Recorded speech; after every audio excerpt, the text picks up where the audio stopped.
अक्षय आनंद आपल्याला टिकावा असं वाटत असेल तर अक्षय तृतीयेच्या दिवशी काही अशा गोष्टी खरेदी करायच्या आहेत ज्या आपल्याला आयुष्यभरासाठी उपयोगाला येतील आणि त्याच्यात भरभराट होईल. आणि काही अशा गोष्टी खरेदी करायच्या नाहीत ज्यामुळे आपलं नुकसान होईल, लक्ष्मी माता आपल्यावरती नाराज होईल. या गोष्टी कोणत्या आहेत हे आपल्या व्हिडिओमध्ये पुढे पाहूया. नमस्कार मैत्रिणींनो, श्री स्वामी समर्थ. स्वागत आहे तुमचं आपल्या चॅनलमध्ये. लक्ष्मी मातेची आपल्यावर कृपा व्हावी, आपल्याकडे अखंड लक्ष्मी नांदावी यासाठी अक्षय तृतीया हा दिवस अत्यंत महत्त्वाचा आहे. लक्ष्मी मातेची कृपा आपल्यावर अखंड राहण्यासाठी काही गोष्टी आपण या अक्षय तृतीयेच्या दिवशी आवर्जून करायच्या आहेत. म्हणजे आपण त्या खरेदी करू शकता. आणि काही गोष्टी अशा आहेत ज्या आपण दान पण करायचे आहेत, त्याचं पण फळ आपल्याला या दिवशी खूप प्रमाणात भेटत असतं. लक्ष्मी माता आपल्या घराकडे आकर्षित व्हावी, लक्ष्मी मातेची आपल्यावरती अखंड कृपा राहावी यासाठी आपण काही गोष्टी या दिवशी आवर्जून खरेदी कराव्यात आणि त्यांची पूजा पण करावी. त्यामध्ये बघा, हळकुंड आपल्याला खरेदी करायचा आहे, कारण की हळद ही लक्ष्मी मातेला प्रिय असते. म्हणून आपण गुरुवारी किंवा जेव्हा चांगले सणवार असतात त्या दिवशी आपण उंबऱ्याला हळदीचं लेपन करत असतो. त्यामुळे आपल्याला या दिवशी अख्खं हळकुंड खरेदी करायचं आहे. त्याबरोबर आपल्याला जी कवडी असते ती पण खरेदी करायची आहे. बघा, पांढरी कवडी किंवा पिवळी कवडी कोणतीही खरेदी करू शकता तुम्ही. ती पण कवडी आपल्याला या दिवशी खरेदी करायची आहे. परत गोमती चक्र असतं जे पूजेच्या दुकानामध्ये भेटतं, ते पण खरेदी करू शकता या दिवशी. आपण या दिवशी धने खरेदी करू शकता आणि 10 रुपयाचे का होईना पण या दिवशी धने आवर्जून खरेदी करा. त्याचबरोबर एक चांदीचा शिक्का खरेदी करू शकता तुम्ही. छोट्या प्रमाणात केला तरी चालेल. आता चांदी आणि सोने इतकं महाग झाले तर तुम्ही छोट्या प्रमाणात करा. ज्यावरती लक्ष्मी मातेची मूर्तीचा फोटो असतो म्हणजे आकार असतो, तो शिक्का आणायचा आहे आपल्याला. आणि ह्या सर्व वस्तू आपल्याला देवघरामध्ये ठेवून त्यांची पूजा करायची आहे. हळद कुंकू पुष्प अर्पण करून पूजा करा आणि नंतर त्यावरती सेवा करा. तुम्ही या सेवेमध्ये श्रीसुक्ताचं पठण करू शकता किंवा लक्ष्मी मातेचे मंत्राचं पठण करू शकता.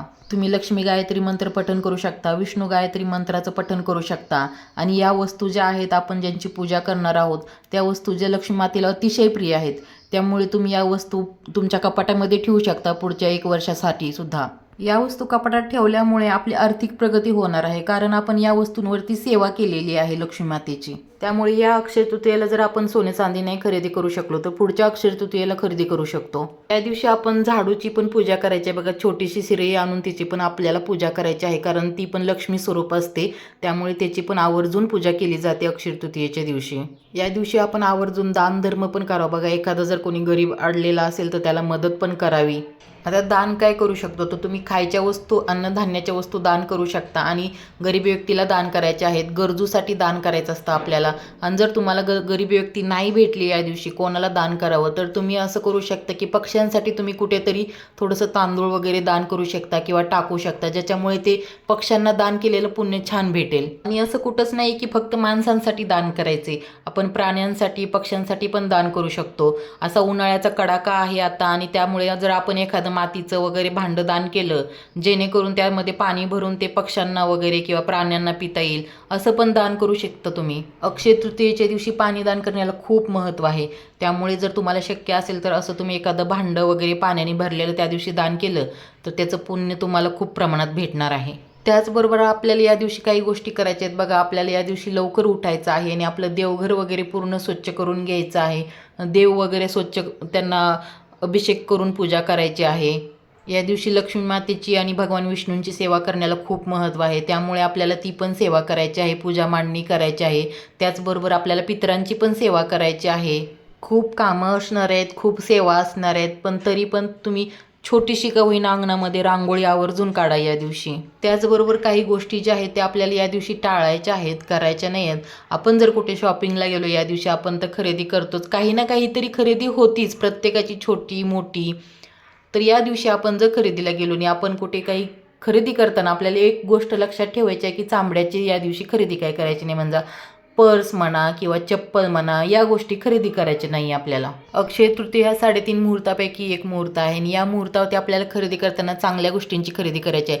लक्ष्मी माता ज्या गोष्टींनी नाराज होईल अशा गोष्टी आपल्याला खरेदी नाही करायच्या. ज्यामध्ये बघा, चांबड्याच्या वस्तू नाही खरेदी करायच्या, कोणती पर्स म्हणा चप्पल म्हणा.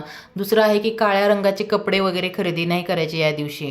काळा रंग हा निगेटिव्हिटीला जवळ करतो, त्यामुळे काळ्या रंगाचे आपल्याला काहीच या दिवशी खरेदी करायचं नाही. आणि या दिवशी बघा, कोणी कितीही जवळची व्यक्ती असो आपल्या, या दिवशी आपण कोणाला उसने पैसे नाही द्यायचे, कारण हा लक्ष्मी मातेचा दिवस आहे आणि आपली लक्ष्मी आपण दुसऱ्याला द्यायची नाही या दिवशी. एखाद्याला मदत करणं ही गोष्ट वेगळी आहे आणि कोणाला तरी पैसे उसने देणे ही गोष्ट वेगळी आहे, कारण ती आपली लक्ष्मी आपण या दिवशी दुसऱ्याला देतो. त्यामुळे आवर्जून या दिवशी या गोष्टी टाळायच्या आहेत आपल्याला. तसंच बघा, या दिवशी नखं काढणे किंवा केस कट करणे किंवा काही अशा गोष्टी ज्या निगेटिव्हिटी दर्शवतात त्या गोष्टी या दिवशी करू नये. उगाचच झोपून राहू नये. घर आनंदी ठेवण्याचा प्रयत्न करा, या दिवशी प्रसन्न ठेवण्याचा प्रयत्न करा, ज्यामुळे की लक्ष्मी माता आपल्या घराकडे आकर्षित होईल. दिवे लागणीच्या वेळेस लक्ष्मी माता आपल्या घरामध्ये प्रवेश करत असते, त्यामुळे दिवे लागणीच्या वेळेस आपल्या घरामध्ये अंधार नाही ठेवायचा. लक्ष्मी माता प्रकाशाकडे आकर्षित होत असते, त्यामुळे आपल्याला दिवे लागणीच्या वेळेस आपल्या घरामधल्या लाईट लावल्या गेल्या पाहिजेत. दिवे लागणीच्या वेळेस घरामध्ये सर्व लाईट लागल्या गेल्या पाहिजेत. भले तुम्ही 2 तासांनी बंद केल्या तरी चालतील, पण दिवे लागण्याच्या वेळेस घरामध्ये अंधार नाही ठेवायचा. सर्व गोष्टी करायच्याच आहेत, पण त्याबरोबर आपलं मन पण पवित्र पाहिजे. कोणाविषयी मनामध्ये राग नको आहे, कोणाविषयी वाईट विचार नको आहेत. या गोष्टी करत असताना आपलं मन पण प्रसन्न असायला हवं. तर हे काही एकदम साधे नियम होते. हे नियम पाळून आपल्याला अक्षय तृतीया साजरी करायची आहे. आणि हे सांगितलेली माहिती जर तुम्हाला आवडली असेल तर माझ्या व्हिडिओला लाईक करा, कमेंट करा आणि चॅनलला सबस्क्राईब करा. धन्यवाद.